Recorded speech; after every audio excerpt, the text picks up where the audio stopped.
Welcome, I'm Hugh Massey, the CEO and founder of DNA Behaviour International. In today's webinar, I'm going to be talking to you about building team relationships. So this is where we're going to take the team development program that much further by looking deeper into how the different team talents are navigated.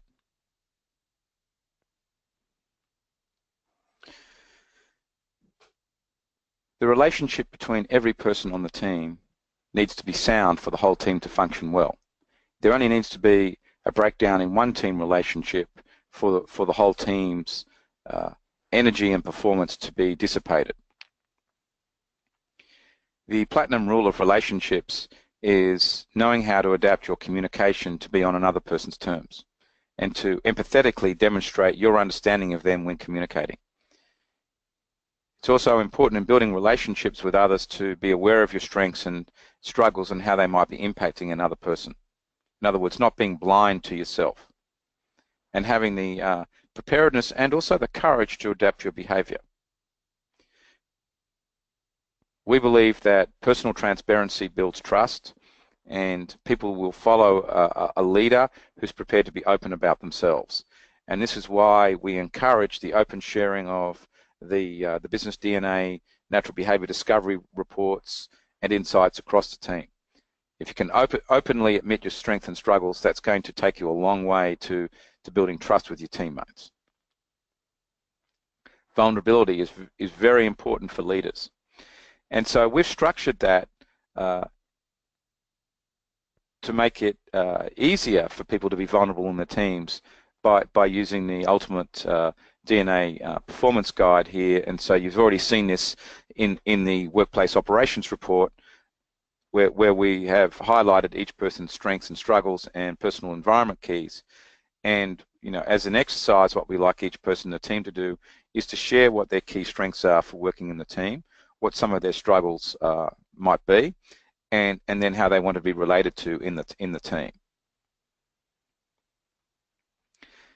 So here is a team report that we have. So there's the Business DNA team report where we just overlay two people together and bring out the differences.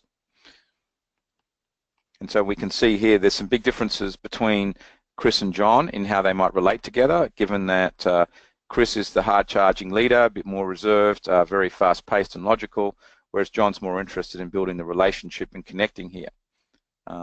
Similarity is their plan scores, and they're both reasonably strong there, so they will see the need to deal with the details.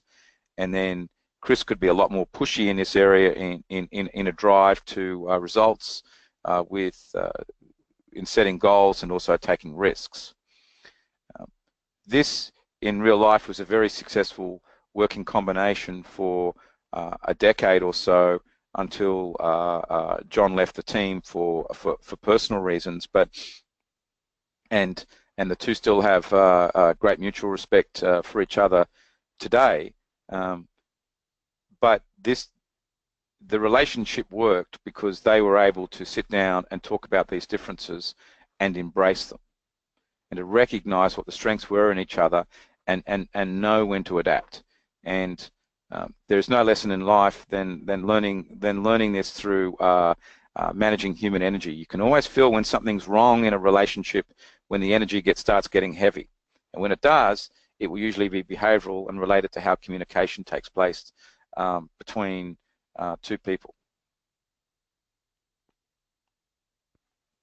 So here is the comparison of the sub-factors for Chris and John, and this just provides an even more in-depth breakdown so that they could understand each other and have even a much stronger pinpointing of where their differences are that might need to be navigated or harnessed and leveraged inside the business.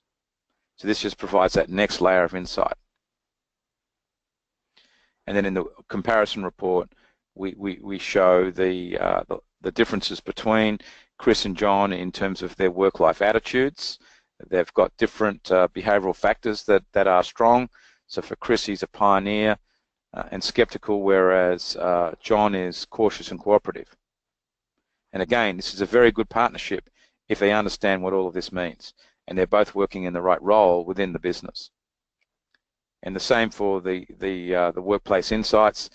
Again, this is just bringing this a little bit more to ordinary business language, if you want to call it that, so that they can see where the differences are here. And you know, the big one is that Chris wants to lead the team, is the decision maker. He is less relational, whereas John is happier to follow the decisions made and is more relational. But also it's important for Chris to understand in this relationship that John might have a value in you know, risk management, for example, and also again in managing the team and making sure the relationships are harmonious at that level. We do believe that team programs are not a one-time hit, and that there needs to be continuous work done with the team. So once you've got the team to a reasonable degree of health and working together okay, then there are some areas that you can work on them with in terms of specialized programs, like dealing with the team dysfunctions. And there's a great process called the 5 dysfunctions of a team, and building trust, business planning, communication training, running effective meetings, conflict resolution, and communication training. In the next webinar, we're going to take you through facilitating the team in a little bit more in depth by looking at the Coddington financial team. So this will provide a good case study.